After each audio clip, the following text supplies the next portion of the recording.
Greetings. It's nice to be back with all of you magical people. And I want to do something a little different today. We're on the third podcast of Age of the Mage. And the first two introductory podcasts, I talked a lot about the timelines and what these timelines that are emerging into our world really represent. And I discussed a little bit about how they might affect our future and our reality. And we're going to go into that much deeper dives as time goes on with the podcast. Today, I want to talk about a little bit more about some magic itself. And I want to do this by sharing a couple stories. They happen to me, they're true. And I think they illustrate where I want to go with this idea. So a long time ago, for me, I was about 8 years old. And this first story takes place, I'm going to call them the stories of the front door, because they have you'll see when I tell them what they have in common here. I was about 8 years old, and I was living in California, Southern California at the time. And my parents had to go away for the entire day. And I was old enough to ride my bike around the whole neighborhood, things like that. And I had a good friend down the street. So my parents arranged with her parents to watch me for the day. But I had my house key. I could go and come into my house if I wanted and get things and stuff. So at a certain point during the day, I would say maybe early afternoon, my friend and I were at her house, and we talked about what should we do next? What should we do? Little 8-year-olds. And we wanted to play a game, and I had the game up at my house. So we decided, let's ride our bikes up the hill, up to the house, my house, and get that game and come back and play it. Simple enough. So we jumped on those bikes, and we're pedaling as fast as we can, and we're not thinking of anything, paranormal. Two little 8-year-olds just excited and ready to get the game. And we zoomed down my driveway, and we put the bikes there, and we were heading just, feverishly and excitedly towards my front door. And all of a sudden, we got fairly close, and I felt like a hand was just coming out of nowhere and stopping me. It was it was just in the air, something. And this distance between me and the door was shrinking. And this energy about stop was getting stronger and stronger. And it's really amazing to me when I look back. It had to be so strong to stop me in mid-run. When kids are running full speed ahead, you're really determined, and for a sensitivity to emerge that's strong enough to really stop you in your tracks. I didn't see anything, but it was powerful enough to have an effect on me. And in my head, I heard, don't go any closer. You need to turn around and leave quickly. You need to turn around and go quickly. And so I did. I just stopped. My friend ran into me and she goes, what are you doing? I go, we have to leave. We can't. She goes, what about the game? We're going to go in and get the game. I said, no, we can't. We can't go through my front door. We have to turn around and leave quickly. So we did. I talked her into it, and we headed back out to the driveway, and we got on the bikes, and we rode back to her house, and we spent the afternoon doing who knows what. I can't even remember. But I do know that about 5, my parents were supposed to pick me up around 5, and I was pretty aware of this. By now I had been at their house all day, and I was like getting hungry and ready to go to my own home and have dinner and things like that. And I just wasn't getting any word. We didn't have cell phones or anything like that in those days. And so I was at the mercy of my friend's parents to kind of fill me in when they got calls. And it was probably a little after 5:30, somewhere in that time frame, when my girlfriend's mother came in and said, Mary, I just got a call from your parents, and they're running a little late. And what we're going to do is you're going to eat dinner with us tonight. And later, when your parents are ready to pick you up, they will. They're going to come pick you up and get you home. And I said, all right, but I have my bike. And she said, nope, that's okay. We'll work it as it goes here. So I did. I stayed. The stay got extended, and I ate dinner. And I want to say it was probably about 7 before she said, all right, your parents are on their way. And I said, but my bike. And she said, well, they can just take your bike in the trunk. They're going to get you home. And I thought it was kind of funny because I ride my bike around all the time. It's like 2 blocks away. But anyway, that happened, and we got home. And everything seemed normal to me. And I asked my mom. She said, "Well, Mary, we just ran late and things." Well, I later found out. I just kept bothering my mom. I said, "I don't know. It just doesn't." Like the next day, I'm like, "Mom, what really happened? I just feel like something happened." So I decided to share with my mother the story about me and my friend stopping that I had with my friend as we were coming into the house. And that prompted my mother to go ahead and share some things. I'm sure she didn't share all the details, but I did find out something quite interesting. I guess someone had broken into our home and they were in the house, according to what police were estimating and evidence and things. They might have been in my house when around the time that I was riding up there with my friend and about to enter. And they had created some, a little bit of chaos in the house. It wasn't too bad. My parents were able to clean it and have everything kind of in place before I got home. But there was a letter left behind. And they said, "We have been here all day," or, most of the day. And it was a threatening letter. And they said, "I think we'll have the opportunity to capture your daughter, and you won't be happy with what happens." It was definitely a threat um, directly aimed at me. So I felt, wow, I got protection. I was protected, and I certainly was. And the people were followed up with by the police and things, and I was safe after that. We actually moved from the neighborhood not too long after that because there was some buildup of issues there. But this was a landmark, experience for me because even as young as I was, I certainly recognized a spiritual, magical type of influence that was there that day.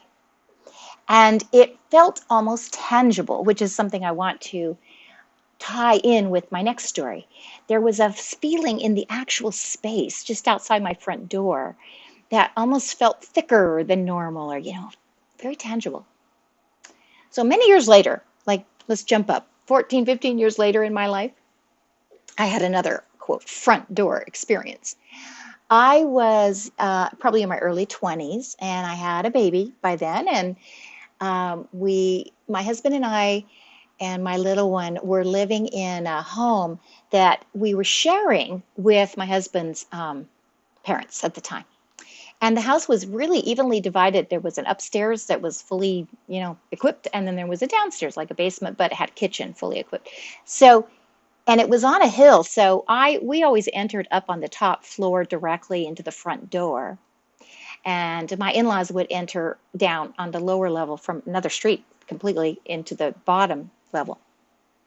Well, anyway, this was a time period where my in-laws had taken a vacation and they were due to be gone like 4 to 6 weeks. But I knew their return day, and we were still a good week away from their earliest return date. And again, I wasn't in a frame of mind that I was watching for anything, paranormal to happen. It wasn't anything like that. I was in the light of day, and I was coming back from the grocery store, and I was hauling a baby on one side and a couple bags on the other. And I came up with my key out to open my front door. And I put my hand towards the handle, and all of a sudden I felt an energy had been there. An energy had already opened that handle and had entered through my door. And again, it was this very strong feeling like this isn't what should be the case. My husband's at work. He doesn't come home till tonight. My in-laws wouldn't be here. They're completely out of town and they wouldn't enter through the front door. This is not right because this is locked and there's no one that should have entered here. And I didn't know what to do. Because sometimes these things they're powerful enough to register with us, but they're not dense. They're not anything we attribute to our, quote, reality. And so we might ignore them. It's easy to ignore them or say, "Oh, that's just my imagination." So this was pretty strong. And somehow in me, it was linked to this experience many, many years earlier because the energy was thick again, like an actual, a little foggy around the door handle itself. And I felt this. So I'm an adult. I have to get in the house. I do have a child. We're all, have to get in there and get a bottle or whatever it was.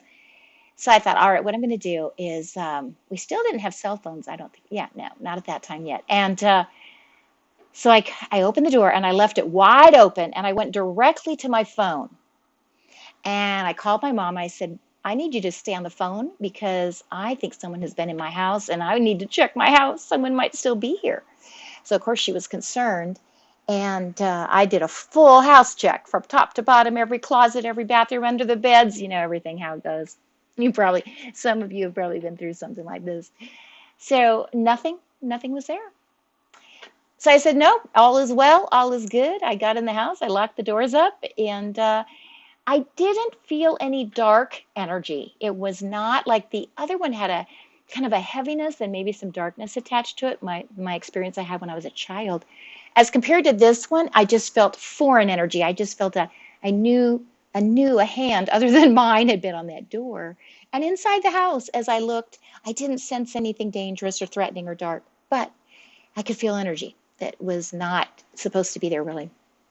Anyway, the day went on, the afternoon went on. And I want to say, late afternoon, all of a sudden, I see a car pull up down below, and it's my in-laws pulling up. And I'm like, oh my gosh, they are a week early. They're not supposed to be here yet. And they came in through their door, and then they came up to visit. And it turns out that they had ended their vacation early, and I think something had happened. For some reason, they didn't have their key, and they had my key on the upstairs door. And so they had come home prior to me arriving and had actually entered through my door, my top level front door, and then gone downstairs and opened up their door to come in. And then they did a few little things, but then they went right back out because they had an appointment they needed to get to for the afternoon.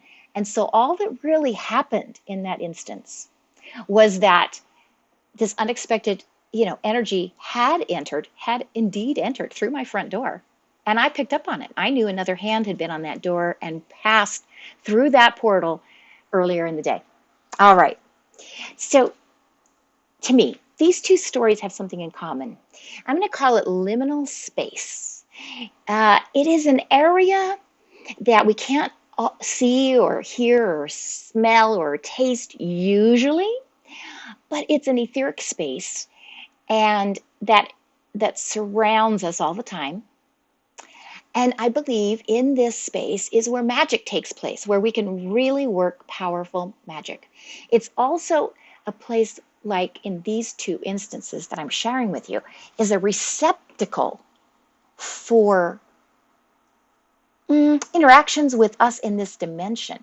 Like it holds the possibilities. This liminal space holds infinite possibilities. I think it also holds very distinct and specific events, like my two events. I think it is a space where energy itself can coalesce and become strong enough so that it can be sensed with our physical senses on some level. Some people, for instance, if someone senses a presence, they might have a smell come into the room like that they associate with that presence, like maybe a ghost or a past family member or loved one sometimes comes with a smell or with a feeling, or the person in their mind might be, if a certain entity is present or a certain energy, they might hear a certain piece of music in their head or something. So I think this liminal space that surrounds us is a place where magic lies, right? And I've named this episode Mind the Gap, because another way to envision this that's very 3D and might help us as we go forward with some of our magical work is to see this space as, a line from point A to point B. And I'm going to call this the gap. So let's say you're literally walking up to your front door, and you're not there yet. You're closing the gap between you and that front door. In that space where you're going to be taking your next steps are infinite possibilities. You might take 2 steps and then notice a piece of trash and bend down to pick it up. And that changes your timeline for some reason. You might take 2 or 3 more steps and a cat crosses your path that you've never seen before, maybe rubs up against you and you're like, oh, hello, kitty. And that cat ends up being a major pet of yours for the next, 10 years. Who knows? But all kinds of things can happen within that space, within that gap, that are unknown to us until we cross the gap. Okay. I think this gap space is the place where we can put our magic and affect our crossing, if that makes sense. So let's say, let's take the same analogy of heading towards the front door. And let's say today I just want to manifest finding a penny, or I want to manifest finding a feather. We might be able, before we're even to the point that we're out of our car, to take a minute and insert that intention into the gap, into the space full of infinite possibilities, right? And maybe as we leave our car and we start taking those steps towards that door, my goodness, there it is, a penny's on the ground. Now, was that penny there before we did the intention? I don't know. But it's an example of how magic works, I believe. Specifically, the magic or spiritual work that I'm talking about that has to do with intention, that has to do with you concentrating and doing any kind of meditation, ritual, visualization, anything that you are inspired to do that manifests your intention into the 3D world. There's all kinds of ways to explore this. I'm just fascinated by it myself, and I know that we will. We'll just share stories and we'll go on, and I've got some ideas for some exercises we can all do together too, to increase our ability to work with this gap and to work with this liminal space and increase our sensitivity to the things that are waiting there for us. Sometimes it's not all about us putting it into the space. For example, in my 2 stories I shared, I wasn't sending any intention into this gap, into this space. I was simply entering it somehow and receiving something that was placed there for me or was trying to communicate with me, that was using that space as that transmission fluid, as that area where they could connect, a connection area. I think this is going to be massive as we go on, because as we've talked about our 2 timelines and the differences they may be making in our environment, I think one of the major differences is this fluidity, is this upcoming merging of dimensions and upcoming thinning of the veils that we're going to start seeing, and understanding how to work within the liminal spaces. I think it's just going to be even more important than it's ever been. Now, it's a tradition in magic to respect this liminal space. There's traditions that really work with spells and things at the crossroads, because, again, you have this idea of crossroads where we don't know which direction you're going to go. So it's kind of it's a little vortex of potential energies. You have the betwixt and between with the land of the Fae, and you have dawn and dusk, where it's not quite day, it's not quite night. But the energy of the in-between is very powerful because, again, it holds so much potential. Which way will it go? And we're leaving energies of daytime and we're entering energies of nighttime. And so the chance for communication between those 2 kinds of energy, that also increases. So all these concepts of, not quite concrete areas, but more, porous areas in our space-time continuum are definitely something we want to take some very serious looks at and see how we can all share what happens to we can share with each other what happened when you enter that space, or do you see a correlation with magic and working in that space? I'm going to be very interested to see what some of your comments are and some of your feedback is. But I wanted to share this because first stories here. We're going to do some personal stories all along the way. And I thought it was a good time to insert them because this is going to be, I think, a very key principle of working with magic and utilizing spiritual powers on our new timelines. Okay, So I'll leave you with that for today. And thank you again for listening. I am new to this, as I have said, so we're going to be working on improvements over time.